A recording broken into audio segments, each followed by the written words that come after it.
etílico, obviamente tenemos que hacer referencia al alcohol etílico, ¿no? Y si esto es así, siempre resulta un tema controversial. Controversial porque a quien se le dice que estuviste ebrio, va a decir no, yo estuve sano. Si hablamos de temas legales, ¿no? Seguramente el alcohol está presente. Si hablamos de temas de tránsito, siempre, aunque estés ebrio, tienes la razón. Si existen compañías de seguro, obviamente nunca van a querer, ¿no?, aportar lo que les corresponde, ¿no? Entonces, hay temas siempre que generan controversia, ¿no? Y eso siempre lo presento así, o inicio presentándolo así, ¿ya? El alcohol etílico, entonces, es es un líquido incoloro. Creo que nunca hemos conocido tanto del alcohol como en época de pandemia, ¿no? Tal vez antes sabíamos lo que significaba, pero creo que ya en términos más completos, tanto así que hasta en una forma aparente, hasta ridícula parecía, ¿no?, que nos enseñan a preparar alcohol de 70 grados, ¿no? Bueno, lo entendemos como un líquido incoloro, transparente, volátil e inflamable. Son propiedades generales del alcohol. Arde con llama azulada y poco luminosa. Tiene un olor característico, sabor ardiente y agradable, ¿no? Muy visible en el agua. Hasta aquí todo es conocido. Su fórmula química global, ¿no?, C2H5OH, su peso molecular sabemos que es bastante bajo, es una molécula hidrosoluble muy pequeña, con una densidad que decimos a 20 grados centígrados 0,791, aunque se considera muchas veces redondeado a 0,80. Su solubilidad en agua y solventes orgánicos. Este alcohol etílico funciona muchas veces como un solvente puente, ¿no?, porque es afín con los solventes orgánicos y es afín con el agua, ¿no? Entonces funciona como un solvente puente, como se dice, ¿ya? Su punto de ebullición 78 grados centígrados, de inflamación 12 grados centígrados y su presión de vapor 44 milímetros de mercurio a 20 grados centígrados. Hasta aquí todo resulta conocido. Esto también es conocido, ¿no? Las bebidas alcohólicas, ¿no?, a las cuales se hace referencia porque el alcohol porque tiene relación con ingesta de este. Y la ingesta del alcohol, obviamente, hasta tiene una ley, la 27753, que se encarga justamente de normar lo que significa la alcoholemia en conductores de vehículos motorizados, ¿no? Hay una ley expresa para, digamos, la determinación de alcohol etílico en conductores de vehículos motorizados, ¿no? Si esta ley involucra, ¿no?, dosar el alcohol, este alcohol, ¿no?, obviamente que llega al organismo a través de bebidas alcohólicas, ¿no?, principalmente. Y tenemos diferentes tipos, ¿no?, con nombres, con alguna nomenclatura respecto a ellas, que es dependiente del lugar de procedencia muchas veces. Nadie puede dudar que el tequila, ¿no?, no es ni de Huancayo, ni de Piura, ni de Altanda, ¿no? El tequila ya vamos más arriba, ¿cierto? Entonces, cuando hablamos de champán, ¿no? Champán, aunque hagamos champán acá en nuestro país y que te lo pueden vender a 5 o 6 soles, ¿no? Pero champán es de Francia, ¿no? Y cuando hablamos de whisky, el whisky es escocés, aunque haya whisky hindú, haya whisky norteamericano, haya whisky peruano, haya whisky canadiense, ¿no? Y muchas veces hasta la forma de escribir whisky, como lo conocemos, se escribe de otra manera. Entonces, esos elementos hay que tenerlos siempre presentes, ¿no?, la nomenclatura. Entonces, ahí tenemos una secuencia, ¿no?, algunos nombres que no son todos obviamente, ¿ya? El aguardiente o el pisco con una graduación alcohólica de 43 a 49%, los vinos aperitivos, ¿no?, así como decimos nosotros de 14 a 25, pero los vinos común y silvestres que conocemos están, ¿no?, normalmente entre los 12, 11, 12, 13 grados, ¿no? El brandy, la caña, el ron, la cerveza, el coñac, ginebra, kirsch, tequila, whisky, sidra, vinos, licores, y podemos la lista extenderla mucho más. Esto no es una cosa muy rigurosa, sino simplemente quiero expresar algunos ejemplos, porque cuando se trata de hallar cálculos respecto al dosaje etílico, hay que considerar muchas veces el tipo de bebida que se ha ingerido, ¿cierto? Y conociendo eso, la graduación alcohólica aproximada, entonces se pueden expresar algunos datos, sobre todo cuando se hace un examen retrospectivo de la alcoholemia. Si el alcohol es ingerido, obviamente, ¿no?, sigue un proceso toxicocinético, ¿no?, que todos sabemos dónde se inicia. ¿Podemos absorber alcohol por la piel? Seguramente que sí. Pero cuando hablamos de dosaje etílico, no dosamos lo que pueda absorberse por la piel, ¿no? Finalmente esa es una cantidad relativamente menor, pero la ingesta ya nos lleva a condiciones diferentes. La absorción, ¿no? Que en dos palabras significa paso a sangre, ¿cierto? Entonces, normalmente, como se ingiere a nivel gástrico, ¿no? Entonces vamos a encontrar que se inicia entre los 5 y 10 minutos de iniciar la ingesta. Y puede durar de 2 a 6 horas o más dependiendo de algunos factores. Lo que sí es cierto y debemos enfatizar es que, ya que hablamos de proceso digestivo, la digestión, ¿no? Inicia en la cavidad orofaringea y termina seguramente en lo que conocemos, ¿no? El recto. ¿Ya? Cuando nos llaman el aparato digestivo, terminaba allí. Pero hay elementos intermedios. Y si hablamos del alcohol, vamos a mirar así, enfáticamente, a lo que es el estómago y el intestino delgado. ¿Ya? Si hablamos nosotros a nivel gástrico, ¿no? El alcohol ingerido se va a absorber, ¿no? Aproximadamente un 20% en el estómago y 80% en el intestino delgado. Veamos aquí y enfaticemos aquí en esta llamada válvula pilórica, el píloro, que da paso, ¿cierto?, hacia el intestino delgado en su primera porción llamada duodeno. Y eso, ¿no? La absorción del etanol, ¿no? Se da en el estómago un 20% y el intestino 80%. Vamos a ver por qué es importante ello. Eso, ¿no? Esto es muy importante. Y depende de varios factores que sea así. Entonces, una vez absorbido el alcohol, entre los 5 y los 30, 90 minutos, ¿no? Ya llega a completarse, ¿cierto? Eso que nosotros llamamos la curva de la alcoholemia, ¿cierto? En su fase de absorción. Y una vez en sangre, ¿cierto? En función de su hidrosolubilidad, va a pasar a diferentes tejidos y líquidos orgánicos. Llámese el líquido cefalorraquídeo, la leche, la saliva, el esperma, orina, etcétera. Ahora, hay muestras, obviamente, en el campo ya del análisis toxicológico y precisamente el dosaje etílico, hay muestras que son válidas y comúnmente tomadas, ¿no? Pero hay que enfatizar que cuando se hace dosaje etílico, obviamente la muestra de elección es la sangre. ¿Por qué? Porque es la forma como se legalmente debe expresarse, en gramos por litro de sangre, ¿ya? Sin embargo, muchas veces por razones diferentes, diversas, no se puede acceder a la sangre y se toma muestra de orina. O como ustedes han constatado también, muchas veces, ¿no? Por lo menos cualitativamente o semi-cuantitativamente, también se usa el aire exhalado. Entonces, hay varias consideraciones a tomar en cuenta allí. Si hablamos nosotros del metabolismo, ¿no? Porque una vez distribuido, ¿no? Se va a metabolizar, y el metabolismo, ya ustedes saben, comprende lo que es anabolismo, que es la configuración, la conformación de estructuras nuevas, o sea, es un proceso de síntesis, y el catabolismo. Aquí estamos hablando precisamente de catabolismo, ¿no? Entonces, aquí es un proceso, ¿no? Donde intervienen enzimas como la alcohol deshidrogenasa en una primera fase, donde el etanol, ¿cierto?, el alcohol etílico o el OH, su grupo funcional, ¿no?, se va a oxidar al aldehído, ¿ya?, en presencia de nuestro conocido NAD, que va a transformarse en el compuesto de nicotina dinucleótido reducido, ¿cierto? Es cuando existe un proceso de oxidación, óxido-reducción, perdón, mientras que uno se oxida, otro se reduce, ¿no? Y eso pasa aquí. El alcohol, en presencia de esa enzima, el alcohol de hidrogenasa, ¿no?, el alcohol se va a oxidar al aldehído, pero el NAD se va a reducir. Hay una segunda fase, en donde en presencia de una aldehído deshidrogenasa, el aldehído se va a oxidar hasta ácido acético.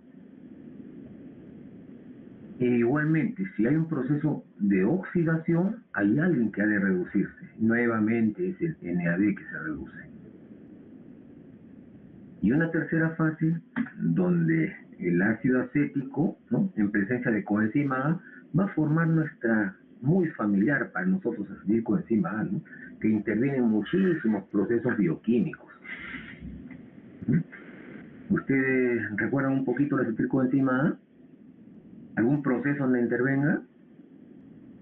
Tal vez en el ciclo de Krebs, ¿no? Tal vez forma parte de la etapa final de la glucólisis. Tal vez la recordamos cuando mencionamos la síntesis del colesterol, la biosíntesis del colesterol, donde hay inicialmente 3 acetilcoenzima A.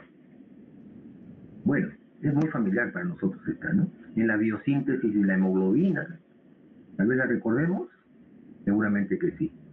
Bueno, este esquema, ¿no?, de metabolismo del alcohol etílico hace recordar también que hace algunos años atrás, y no sé si seguirá en mercado, pero hace algunos años atrás existía un producto que se llamaba antabuse o bucetal. Laboratorio Collier lo sacaba en esos tiempos, ¿no?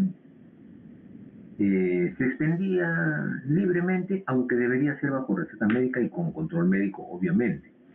Personas que tenían de repente un familiar que se dedicaba a la bebida, lo que hacían es administrarle este producto en alguna comida, ¿no? En la sopa, en una bebida, en el guiso, en cualquier parte. Entonces, una vez ingerido por la persona, ¿no?, que se dedicaba a la bebida, iba a sentir unas náuseas, unos vómitos, pero de esos. De tal manera que le atribuía ese malestar a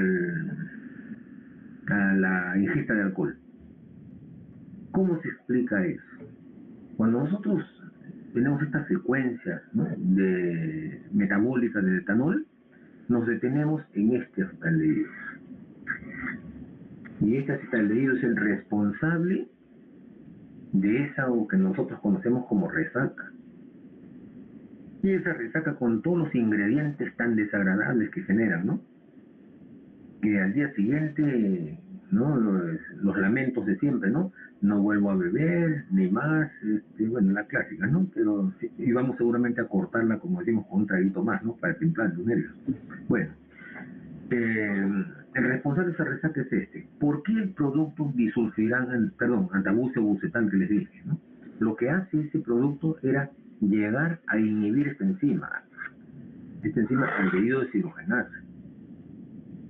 En ese proceso metabólico del alcohol etílico, entonces, el producto administrado, el antabuse o bucetal, inhibe la enzima aldehído deshidrogenasa. Al inhibir esta enzima, impide que el aldehído se transforme en ácido acético y por lo tanto se acumula. Al acumularse genera esos efectos tan desagradables, ¿no?, que lleva al sujeto bebedor de repente a atenuar un poquito sus ímpetus en la ingesta de alcohol, ¿no?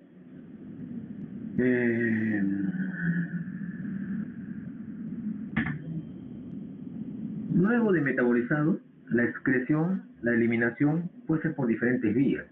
Y aquí hablamos, ¿no?, de la vía renal, del aire expirado, por el sudor, las lágrimas, la bilis, el jugo gástrico, la saliva, la leche, y bueno. Más o menos entre el 2 al 10% del alcohol ingerido, ¿no?, se elimina no metabolizado. Aquí, cuando miramos lo que es el dosaje etílico y pensamos en la concentración sanguínea, ¿no?, cuando se procesa una muestra de sangre, correcto. Pero muchas veces, como decía, no se puede contar con sangre porque muchas veces por razones religiosas o razones de diferente índole, ¿no?, no es posible tomar muestra de sangre. Entonces se puede procesar la muestra de orina o se podría manejar también el aire expirado, donde existen constantes que permiten una conversión muy aproximada a lo que es la concentración de sangre. Se sabe que por lo menos la concentración en orina resulta 20% por encima, 20% mayor que la concentración sanguínea. Entonces se puede establecer ahí un parámetro. Tanto así que hasta se habla de un factor, el 1,3 o 1,34 para poder convertir. ¿no? Si se halló el dato de la concentración en orina, se puede convertir en base a ese factor, se puede hallar la concentración en sangre. Y también el aire expirado. Cuando se toma la concentración de alcohol en el aire expirado, es aproximadamente el 0,05% de lo que significa la concentración sanguínea. Con una simple operación matemática podemos entonces expresar, ¿no?, muy aproximada, la concentración sanguínea. La alcoholemia. Entonces, la vía renal y el aire expirado son de las vías de excreción, ¿no?, que pueden ser importantes para el trabajo. Aquí hay que hacer énfasis en algo. El alcohol etílico tiene mucha controversia, pues, como dije al principio, y varios de esos elementos controversiales están relacionados al dosaje etílico post-mortem. Y en el campo, ¿no?, de la toxicología, lo post-mortem, ¿no?, se relaciona a la descomposición del cadáver en función del tiempo que transcurre. Eso genera, ¿no?, que existe un incremento de alcohol o una formación de alcohol endógeno producto de esa descomposición. Pero eso apunta a pensar en los tejidos que tienen mayor tenor en carbohidratos y por lo tanto mayor carga bacteriana, que sabemos que cuando sumamos ambos se va a generar alcohol, la fermentación, ¿no es cierto? Bueno, un recurso analítico cuando se quiere discriminar en realidad lo que es un alcohol endógeno de un alcohol producto de la ingesta es el humor vítreo. Y el humor vítreo, ¿no?, sabemos dónde lo podemos ubicar, en la región retroocular, o sea, por la parte posterior del ojo, se hace una punción con jeringa y se obtiene un líquido opalescente. Como este no tiene mayor contaminación ni mayor concentración en carbohidratos, entonces prácticamente lo hallado ahí es el dato fehaciente que nos dice cuál es el grado de nivel de alcoholemia, ¿no?, en el cadáver, ¿ya? A diferencia de otras muestras que pueden ser obtenidas por función cardíaca o de algún otro, ¿no?, otra parte de la anatomía humana, ¿ya? Esto es importante recordarlo también. Bueno, siempre cuando hablamos de bebida o ingesta de alcohol, la pregunta es siempre, ¿no?, ¿está en estado normal o ebriedad? ¿No? Eso es lo que siempre escuchamos. Es más, si ocurre un accidente de tránsito y ustedes ven en televisión o ven la noticia, no faltan los testimonios de los que, entre comillas, vieron el hecho. Entonces, si el accidente sucedió a las 3 de la mañana, no faltaba una señora que justamente estuvo en la ventana allí, ¿no?, y podía definir que venía a más de 100 kilómetros por hora, que estaba en estado de ebriedad, que no podía ni caminar, o sea, todos los datos los sabe. Por lo tanto, ya el analista, el perito, ya no tiene por qué analizar, ¿no es cierto?, porque ya tiene hasta el dosaje típico. La pregunta que siempre hago, ¿no?, es si ustedes me vieran ingresar al aula tambaleante, ¿no?, lo primero que dirían: este viene ebrio, ¿no? ¿Y acaso no me puede haber golpeado la cabeza, que me generó un traumatismo que me impide caminar con claridad, ¿no? Y en todo caso, cuando digo antes, algunos años atrás, hasta los fiscales, en el acta que levantaban sobre un hecho determinado, y colocaban allí, ¿no?, el detenido se encontraba en estado de ebriedad o en estado etílico. Y yo pregunto, ¿y no podría ser estado metílico? ¿No? Porque para que la única autoridad en definir si es estado etílico y la concentración de alcohol en sangre, ¿no?, con su calificación, ya sea como estado normal, ebriedad superficial o ebriedad, ¿no?, es el químico, pues, ¿no?, el perito, el analista, ¿no? ¿Quién más podría decirlo sin haber tomado una muestra siquiera? Ahora, en las actas más actualizadas, más actuales, ya se habla de presunción, ¿no?, al parecer. Esas son las frases o palabras clave o llave. Pero no se puede afirmar así alegremente, ¿no?, sobre el estado de ebriedad, ¿cierto?, cuando ni siquiera se ha tomado una muestra para procesar. Cuando hablamos entonces de normalidad o ebriedad, existen factores que van a influenciar en la curva de alcoholemia. La curva de alcoholemia, para entenderlo más o menos, le voy a adelantar un poquito, ¿no? Más o menos es como esto. Vamos a hacerlo acá. Más o menos es como esto. Entonces, hay una absorción inicial muy rápida, que más o menos a la hora ya está lista. Luego viene una meseta y luego decae hasta su eliminación casi total. Esto nos lleva unas 3 a 4 horas, por ejemplo, ¿no? Y después ya esto entre 8, 9, 10 horas ya solamente queda la litosis, eso que le conocemos como turrón o aliento alcohólico, ¿no? ¿Ya? Esa litosis, esa es la curva de alcoholemia. Esta curva de alcoholemia se modifica en función de algunos factores. Tenemos la edad, por ejemplo, y no son determinantes, ¿eh? Porque si hablo de edad, ¿no? Obviamente hay factores como el peso corporal, el contenido de tejido adiposo, una serie de factores. Aparte de que cuando hablamos de, ¿no? Ya una edad avanzada, seguramente que la máquina, ¿no? De nuestro cuerpo ya tiene algunas deficiencias seguramente. Entonces, obviamente esta curva perfecta de alcoholemia seguramente va a generar algunas variaciones que se hacen evidentes en algunos casos, ¿no? Es como decir, una persona que tenga daño hepático o un hígado cirrótico, y allí donde se metaboliza, ¿no? La mayoría de sustancias, entonces ese hígado es funcional, seguramente que no, la curva se modifica. Bueno, entonces el consumo de alcohol, ¿no? También la cronicidad en el consumo, ¿no? Una cosa es uno cuando recién se inicia en esto, que al primer vaso ya seguramente nos tienen que despertar después de 24 horas. Pero conforme uno va generando consumo, va haciéndose más tolerante, ¿no? ¿Ya? Entonces ya tenemos situaciones diferentes en esos tiempos diferentes también. El ayuno, esa es una parte importante, ¿no? El estado de plenitud o vacuidad gástrica, ¿no? Condiciona bien, ¿no?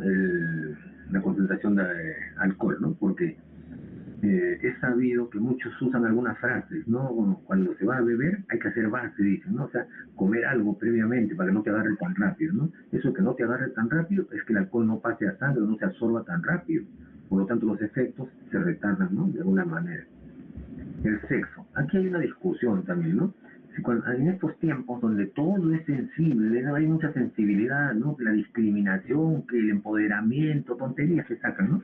Con unos intereses. Bueno, lo cierto es que, ¿no? Se dice, y acá no voy a dar respuesta a esto, pero de todas maneras se dice que uno resiste más que el otro, que uno absorbe más que el otro, bueno, X. De todas maneras, y son temas a veces que ya son discusiones tontas, a veces que no hacen perder tiempo.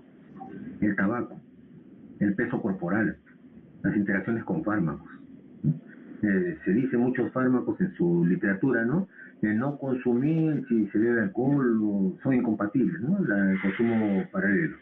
Bueno, hace años llegó una delegación de Alcohólicos Anónimos, ¿no? Cuando me iniciaba en la docencia, justamente llegó al auditorio principal que tenemos, ¿no? Y eran una delegación de 4 personas. Uno de ellos era muy alto, bueno, para mi talla era muy alto, obviamente, ¿no? Tiene más de 1,90 m, creo, este señor, y era muy voluminoso. Y su testimonio fue impresionante, ¿no? En relación a los otros, porque no tendría por qué mentir, porque nosotros conocemos los testimonios de estas personas, ¿no?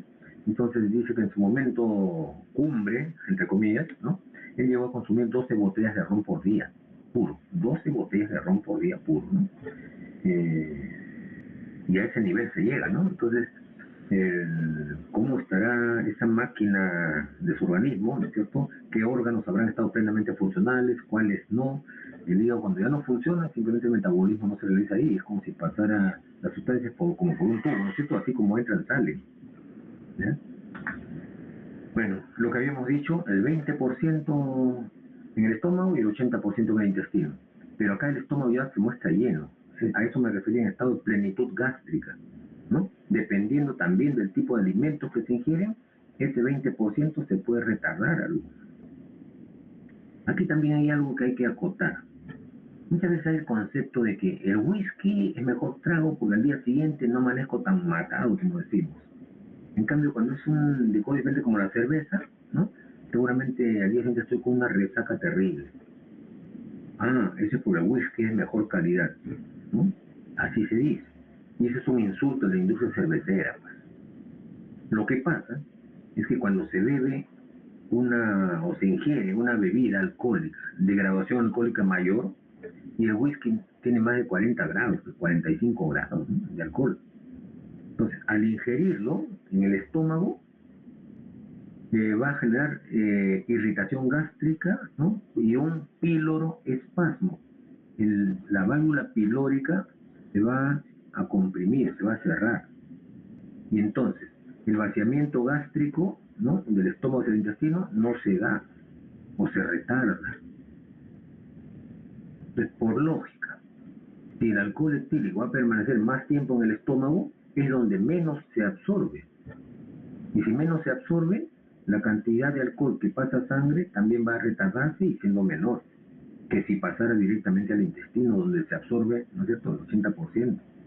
Entonces, aquí en plenitud gástrica también se suma eso, ¿no? Si el 20% se absorbe en el estómago, con alimentos disminuye ese porcentaje de absorción, ¿no? E igualmente en el intestino también se ve disminuido. ¿Cómo se hace el dosaje etílico? Ahí tenemos una curva de alcoholemia, había graficado algo muy aproximado, pero acá hablamos más o menos a la hora alcanzamos el pico de absorción.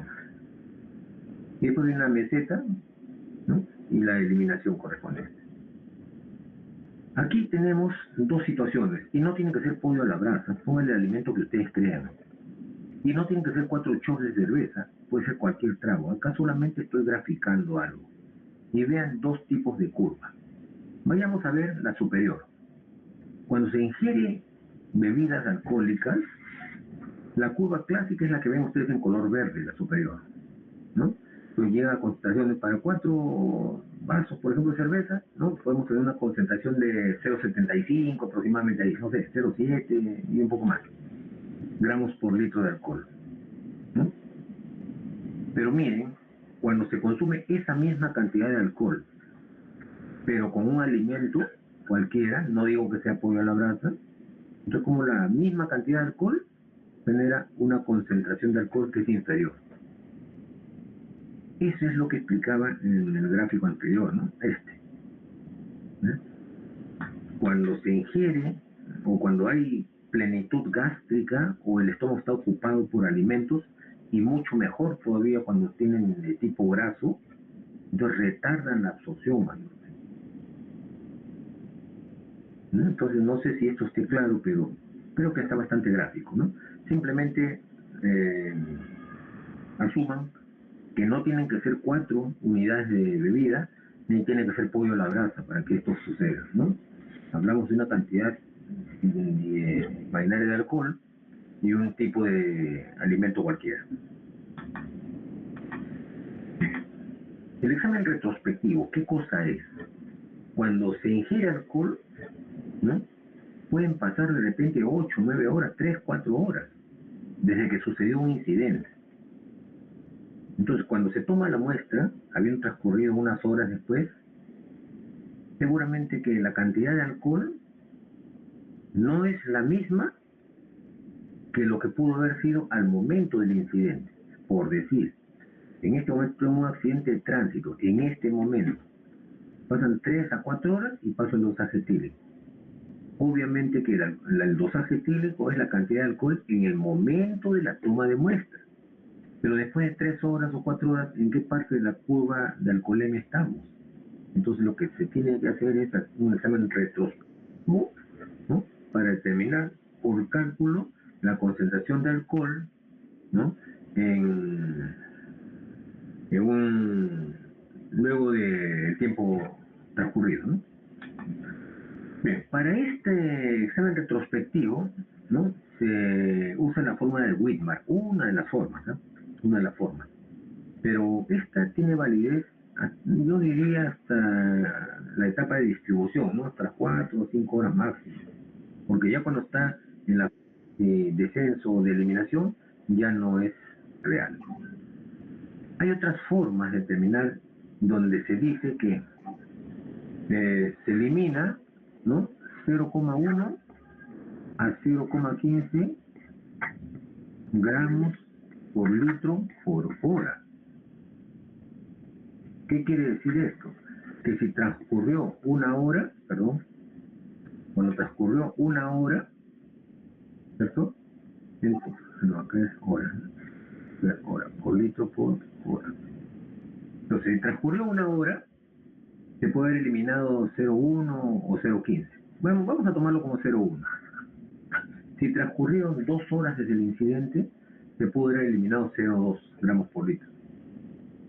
Si transcurrieron 5 horas, decimos 0,5. Pero eso tiene sus límites también. Y si transcurrieron 24 horas, ya ustedes pueden, ¿no?, sacar un cálculo muy aproximado. Entonces, estos exámenes retrospectivos tienen validez hasta determinado nivel de la curva de alcoholemia, ¿ya? Sin embargo, aquí en esta fórmula de Widmar, ¿no?, ustedes vean los parámetros de la concentración de alcohol en la sangre cuando ocurrió el hecho, que es lo que se busca, ¿no?, es la retrospectiva de la alcoholemia.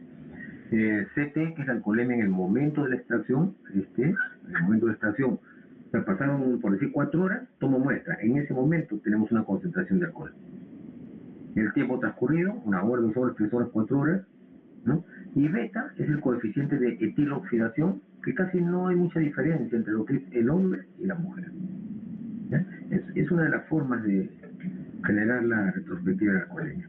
Y este es un tema recurrente, porque la implicancia que tienen los adjetivos en muchos aspectos, los adjetivos tienen implicancias, por ejemplo, en hechos de tránsito, a veces en la permanencia en una determinada situación laboral, de repente en la tenencia de la patria potestad, ¿no?, para la tenencia de un hijo, de repente, ¿qué les digo? Pues, ¿no?, hay tantas implicancias que puede tener que es muy importante, y esto siempre se solicita.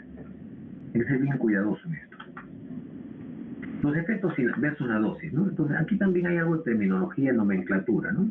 La literatura misma, ¿ya?, y en esto quiero incidir en algo, ¿no? Se dice que la jerga es el lenguaje de la especialización, ¿no? Entonces, siempre el argot, ¿no?, la jerga, a veces está dentro de un tema que puede ser muy, muy técnico, ¿no? A veces hablamos de tragos, ¿no? Y ese término trago, a veces lo entendemos de alguna manera, pero en la nomenclatura utilizada ¿no?, en el campo de las bebidas alcohólicas, se refiere a algunas consideraciones respecto a volúmenes, ¿ya? Así como cuando hablamos de unidades, porciones, etcétera. Entonces, los tragos en bebidas alcohólicas están referidos, por ejemplo, 1,5 onzas de whisky, ¿no?, de 45 grados. Ese es un trago. 1,5 onzas, ¿cuánto es?, ¿no? Si cada onza tiene 30 mililitros, ya podemos hablar de 45 mililitros aproximadamente. 5 onzas de vino o 12 onzas de vino, ¿no?, refrigerado a 12 grados de temperatura, o un trago, para hablando de cerveza, puede corresponder aproximadamente a 12 onzas, que es muy aproximado a una latita de cerveza, ¿no?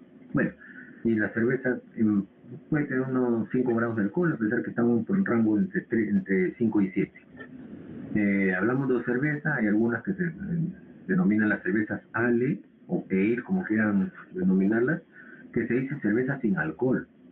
Pero no es tanto que no tengan alcohol, ¿no?, sino que tienen menos, ¿no?, del 1%. Bien. ¿Cuál es la clínica de la intoxicación aguda por etanol, ¿no? Entonces, nosotros tenemos algunos síntomas, ¿no?, en función de la concentración de alcohol. Esta es una tabla universal, digamos así, ¿no? No tiene que ser toxicología. Vean cualquier libro de farmacología y van a encontrarse con esto. Entonces, si hablamos de alcoholemia, ¿no?, versus síntomas, entonces, miren, ¿y por qué esto? Vamos a explicarlo después. Por ejemplo, una alcoholemia de 0,1 a 0,5 gramos por litro es el llamado cuadro subclínico, ¿no? Ahí no observamos ningún tipo de síntoma, en la mayoría de los casos, ¿no? De 0,5 a 1 hablamos de la influencia sobre la adaptación visual a la oscuridad. Hay pérdida de la inhibición. ¿Acaso no somos, ¿no?, muchas veces testigos, si es que no nos ha pasado a nosotros mismos, que nosotros tenemos una personalidad determinada, pero en determinadas situaciones, como haber bebido de repente un par de copitas o algo, ¿no?, Si antes no hablaba, ahora hablo. Si antes no bailaba, ahora bailo. Si antes no me atrevía a decirle que estoy enamorado de una chica, seguramente lo digo. Y suceden situaciones como esa, ¿no? Es pérdida de la inhibición. De 1 a 1,5 gramos por litro hablamos de un tiempo de reacción prolongado y ahí en esta etapa se encuentran la mayoría de los accidentes de tránsito. Es la etapa más peligrosa de todas. De 1,5 a 2 gramos por litro, ¿no? Ya hablamos de una intoxicación o impregnación media o una acentuada prolongación del tiempo de reacción. Imagínense conduciendo un vehículo donde te das cuenta que hay un riesgo adelante y hasta que frenas y hasta que se detenga el carro, ¿no es cierto? Ya perdiste la vida seguramente. Entonces, hay una inhibición abolida, hay trastornos ligeros de coordinación y equilibrio. Entre 2 y 2,5 gramos por litro, ahí ya hay típicos síntomas de ebriedad, con acentuados trastornos del equilibrio y la coordinación motora. Entre 2,5 a 3,5 gramos por litro ya aparecen los llamados síndromes paralíticos, la incoordinación, y de 3,5 a 4 hablamos de un coma profundo y en ocasiones ya podemos hablar de muerte. Si es más, obviamente, ¿no? Esto es importante. En una oportunidad, hace unos años atrás, me fui a editar una charla del usaje etílico, justamente me convocaron en el Hospital BLI en el RIMAC, y en el momento de las preguntas, ¿no? Una persona, una dama, alza la mano, y ella trabajaba en el Hospital Beleguía, justamente en la sesión de dosaje etílico. Y me dice, ¿no? Que qué podría decirle, ¿no? En una alcoholemia de 8 gramos por litro. Ese es el resultado que había obtenido en una de sus muestras, 8 gramos por litro. Mi respuesta fue inmediata, ¿no? Revisa tu método o tal vez tus cálculos, pues, que puedes haber hecho mal, ¿no? Porque es imposible que alguien con 8 gramos por litro todavía esté con vida. Entonces, algo tiene que haber sucedido allí. Pero es imposible que alguien con 8 gramos por litro se mantenga. Por lo menos no conozco ni de 5, ni de 6, ni de 7. La fase de la intoxicación alcohólica, entonces podemos graficarla de esta manera, ¿no? Un sujeto sobrio y decente, ¿no es cierto?, nos muestra el cuadro llamado subclínico, ¿no? Es normal a la observación ordinaria, hay cambios ligeros apreciables con pruebas especiales, ¿no? A veces, no sé si han oído eso de la prueba del 4, ¿no? Flexiona una de tus piernas, ¿no es cierto?, plegando a nivel de la rodilla sobre la otra pierna para ver si estás con equilibrio, ¿no? O caminar sobre una línea, ¿no? Bueno, son situaciones como esas. Tenemos el cuadro llamado como de inestabilidad emocional, ¿no? Donde nos muestra un sujeto encantado, travieso, ¿no? Hay inhibiciones disminuidas, o sea, en realidad nos desinhibimos, ¿no? Hay una ligera falta de coordinación muscular, debilitamiento de las respuestas a los estímulos, o hablamos de un periodo de confusión, donde ya el sujeto se muestra aturdido y delirante, ¿no? Con trastornos de sensación, sensibilidad al dolor disminuida, paso inseguro y dificultad en el hablar. Ya la disartria comienza a hacerse evidente, ¿no? El periodo de estupor, así llamado también, un sujeto ofuscado y deprimido, ¿no? Con disminución marcada en la respuesta a los estímulos, falta de coordinación muscular cercana a la parálisis e insensibilidad total. Hay un periodo, ¿no?, de coma, donde ya está totalmente ebrio, con insensibilidad total, los reflejos completamente disminuidos, temperatura subnormal, anestesia, trastornos en la circulación, entre otros elementos. Y finalmente, ¿no?, cementerio, ¿ya?, en la etapa de muerte. Estos son los periodos más o menos expresados de una forma algo amigable, por decirlo de alguna manera, ¿no? Bien, esto es importante, ¿ya? Sabiendo que el alcohol etílico tiene mucho que ver con los accidentes de tránsito. Ahora, ustedes ven ahí en la parte inferior unas copas, ¿ya? En algunos casos está a la mitad, lo que significa, ¿no?, media copa, pues. Y esto es aproximado como para poder ilustrar lo que significa los efectos del alcohol según la dosis ingerida, ¿no? Entonces tenemos una zona en color ocre a la izquierda, perdón, y una en color naranja a la derecha. El punto límite está donde existe un semáforo, ¿no? O sea, la división de esta zona ocre en color anaranjado está justamente donde está el semáforo. Y ese es el punto, ¿no?, del 0,5 gramos por litro, ¿ya? que la ley 27753 define como el límite, ¿no es cierto?, a partir del cual ya se considera no permitida la conducción de vehículos motorizados, ¿no es cierto? Ese es el límite. Ahora, si se bebe media copa de vino con la concentración de alcohol que sabemos que tiene, ¿no? La concentración de alcohol que puede manifestarse en sangre es más o menos del 0,15 gramos por litro. Si se beben 2 copas y media de vino, la concentración de alcohol llega al límite más o menos de 0,5 gramos por litro, que es el límite para la conducción de vehículos. Si se beben 4 copas de vino, tenemos una concentración de alcohol de 0,80 gramos por litro. Si son 6 copas, de 1,20. Y si son 6 copas y media, ¿no es cierto? 7 copas y media, perdón, tenemos una concentración de 1,50. Esa es la concentración de alcohol que está en círculos negros, como ven ahí. Pero no solamente hay que ver en que se define un número, ¿no es cierto?, una concentración, ¿no?, después del análisis, sino lo otro. Acá hay un componente más que colocamos, ¿no? El riesgo de accidente. Riesgo es una posibilidad, es una probabilidad de que algo suceda, ¿no? Entonces, para una alcoholemia de 0,15, más o menos el riesgo de accidente se multiplica por 1,2. Y estos son trabajos estadísticos que se han realizado y se llegan a conclusiones como esta. Cuando tenemos el límite de 0,5, está bien, estás en el límite, ¿no? Pero si conduces, estarías multiplicando por 3 el riesgo de accidentes. Igual por 4,5 cuando tienes una concentración de 0,80, o por 9 veces cuando tenemos una concentración de 1,20, o multiplicado por 12, ¿no?, cuando tenemos una concentración de 1,50, ¿no? ¿Qué es lo que pasa cuando se tiene una concentración de 0,15? Bueno, hay disminución de los reflejos, obviamente. Para una concentración de 0,5, donde el riesgo aumenta 3 veces, hay una euforia, incremento del tiempo de reacción ante un estímulo determinado. Cuando es una concentración de 0,80, hay perturbación general del comportamiento. 1,20, fatiga intensa, pérdida de la visión periférica. Y cuando hablamos de 1,50, donde se multiplica el riesgo por 12, ya hay una embriaguez notoria, ¿no? Esto hay que tomarlo en cuenta, es muy importante. Ven en la parte en color amarillo, dice margen de alcohol permitido. Y la parte de naranja dice el margen de alcohol no permitido. Obviamente, son límites a los que no se deben llegar. Miren, acá podemos comparativamente reconocer lo que es nuestros límites, ¿no?, determinados por la ley en nuestro país, y miren cómo son en otros países, ¿no? Aproximadamente hay países del primer mundo, ¿no?, que seguramente tienen límites superiores a los nuestros.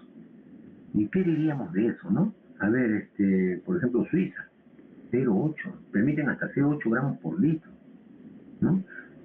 Italia, 0,8 gramos por litro. Irlanda, 0,8 gramos por litro, ¿no? Igual que Alemania, Austria, miren, Chipre, 0,9. Bueno, ahí tenemos, ¿no?, otras legislaciones, ¿no? Pero comparado con la nuestra, así a nosotros nos pongan cero tolerancia o tolerancia cero, ¿no?, seguramente que se bebe mal.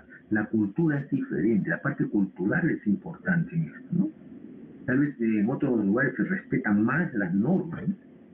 No digo que no hayan accidentes, porque hay unos accidentes que son más espectaculares que los que hay acá seguramente, ¿no? Pero aquí, ¿cuántos casos respecto a los casos que hay en otros lugares? Y la parte analítica, ¿no?, tenemos que pensar en esto. Miren, aquí les muestro, ya he cortado esta presentación, como les digo, estoy poniéndolo más saltante, ¿no? Pero miren 2 documentos, para que vean la importancia de lo que es el dosaje típico. Aquí voy a resaltar algo. Miren, Chalhuanca, 08 de febrero del 2018. ¿Ya? El día del accidente fue el 7 de febrero de 2018. 7 de febrero de 2018.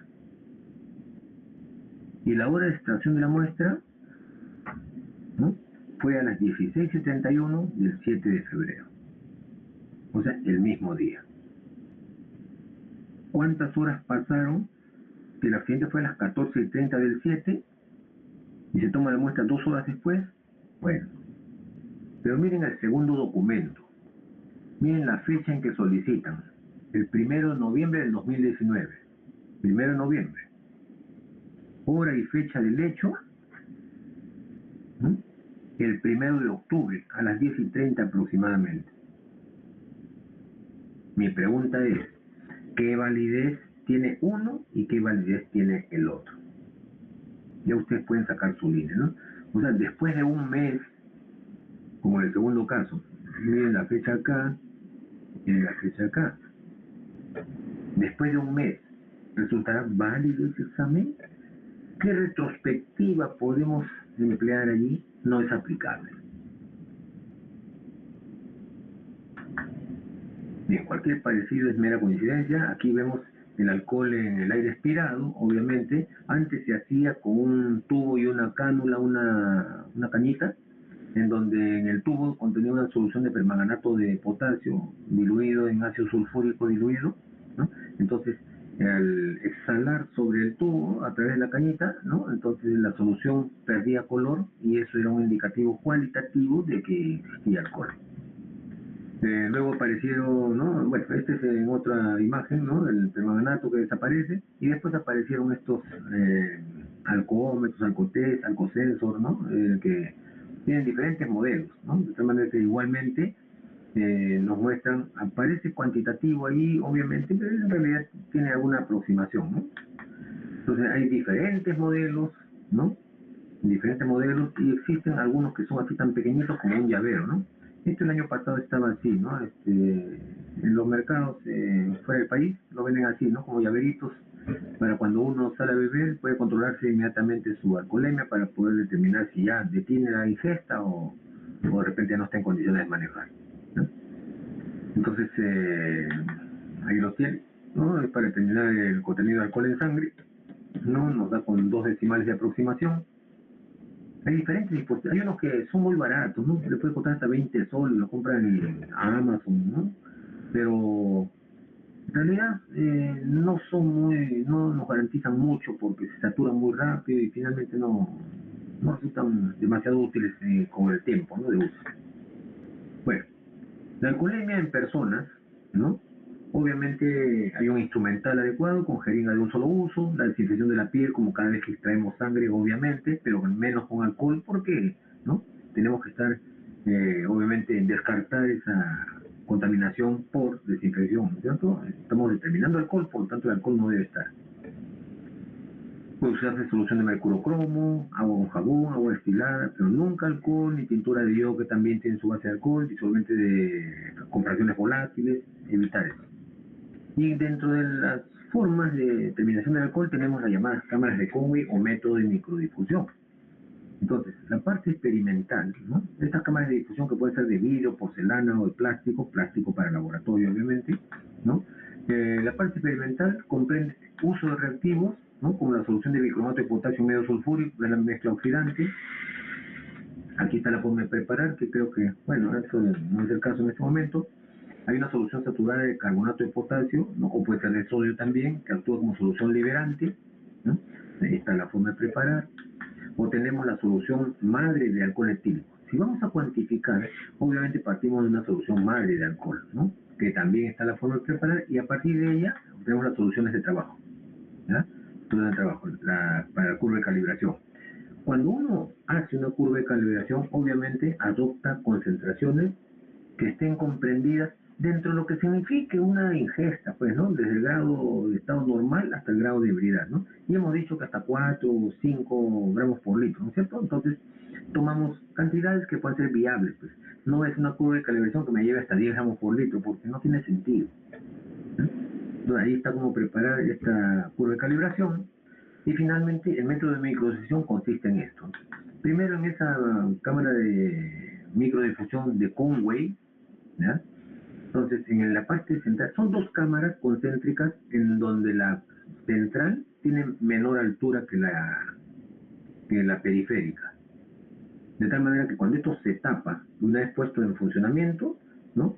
El alcohol liberado va a inundar toda la atmósfera interna, donde se va a encontrar con el reactivo haciéndole virar de color, ¿ya? Entonces, la mezcla sulfocrómica que tenemos ahí, ¿no? ¿No? En la parte central, ¿no? Que es de color amarillo anaranjado, ustedes lo conocen. En la parte periférica, ¿no? Vamos a adicionar la muestra, 1 mililitro de carbonato de sodio o de potasio, que actúa como solución liberante de alcohol en la sangre. Ahí tenemos, luego se tapa. herméticamente. Hay algunas cámaras que vienen con su tapa y con sello de agua todavía para evitar que se volatilice el alcohol.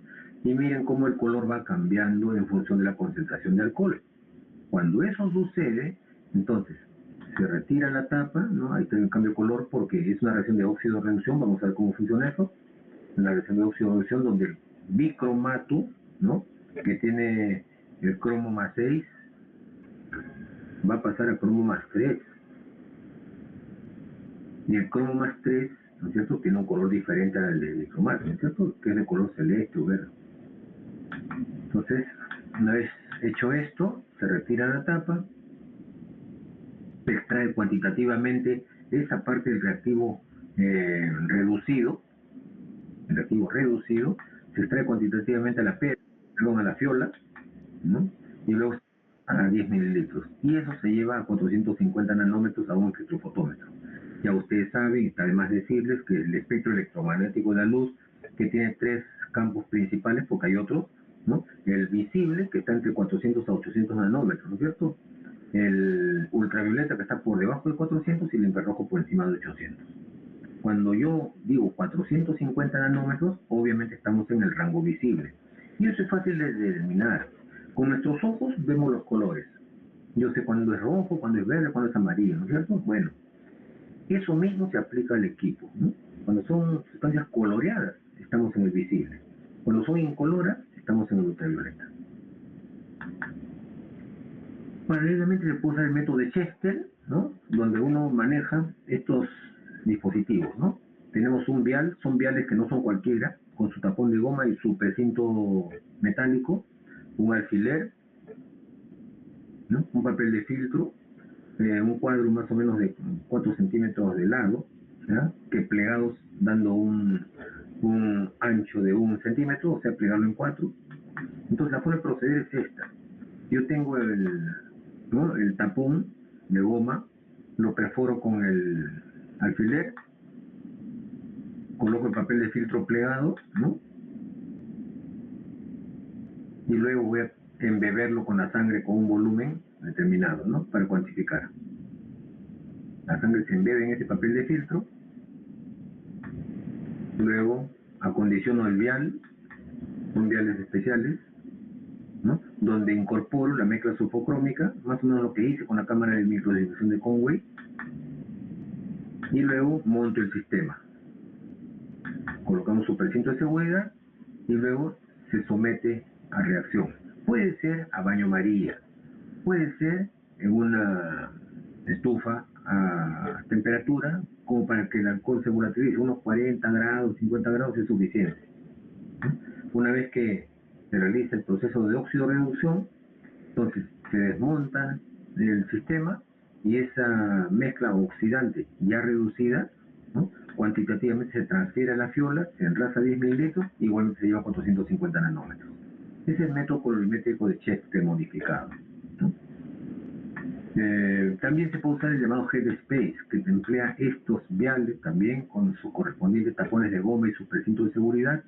Hay unas prensas, ¿no?, unas prensas para sellar y otras prensas para abrir, ¿no?, después de terminar el trabajo. Entonces se monta igualmente, ¿no es cierto?, con la sangre total, se coloca su tapón, su precinto metálico y se introducen estos equipos llamados Headspace. Estos tienen internamente un termostato. Entonces esta torreta que vemos aquí tiene una uña que selecciona los viales para poder introducirlos dentro del termostato.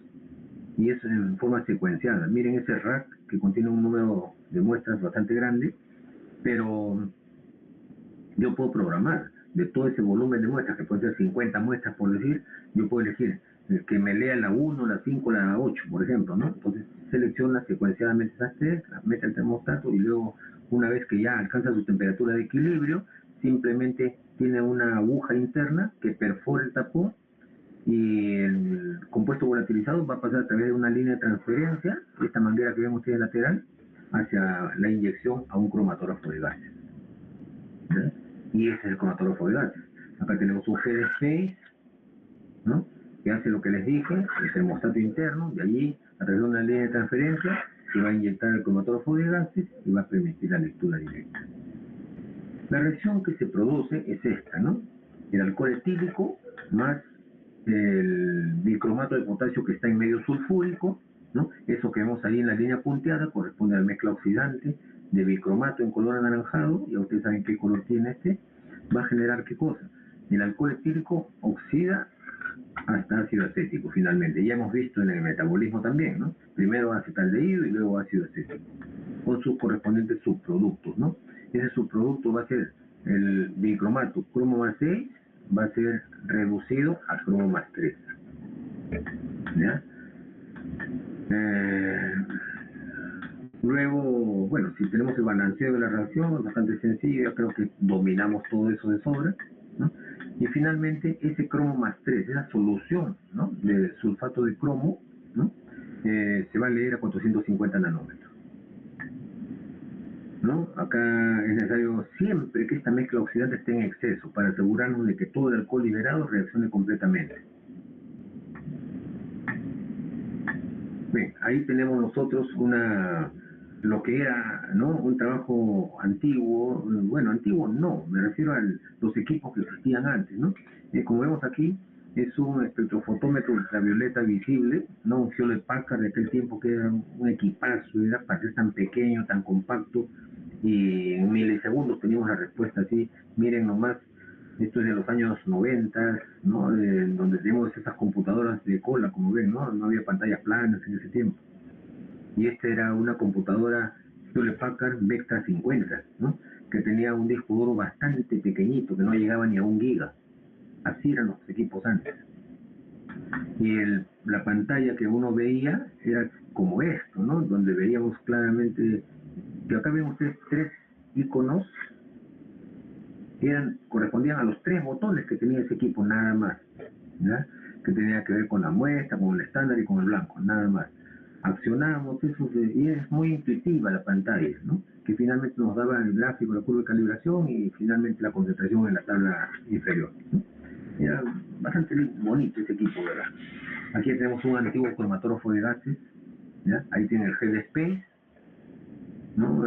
Ahí ven claramente la línea de transferencia. Después de perforar el tapón del tubo que se encuentra ahí metido en el termostato, a través de esta línea de transferencia se inyecta directamente al cromatógrafo de gases. Y un cromatógrafo de gases es tan sencillo, digamos, el fundamento es tan sencillo, ¿no? En este cajón que vemos aquí es un horno, y ese horno alberga una columna que tiene 2 extremos. Antes las columnas eran de 1,5 metros más o menos, pero de un calibre como de un lápiz. Ahora las columnas son de décimas de milímetro, pero tienen una longitud de 20, 30 metros, ¿no? Pero tienen 2 extremos, uno que va, ¿no?, embonado al inyector y otro que va embonado al detector, ¿no? Y luego esto va a ser procesado para poder reportarse en una computadora, en una PC. Vean ustedes que los controles de flujos de gases eran todavía con relojitos, ¿no? No había nada digital en ese tiempo, eran con perillas, ¿ya? Bueno, ahora ya los equipos son más modernos, obviamente, sino que estas fotos son para que vean cómo eran nuestros inicios. Y bueno, he terminado 7:59. ¿Alguna pregunta?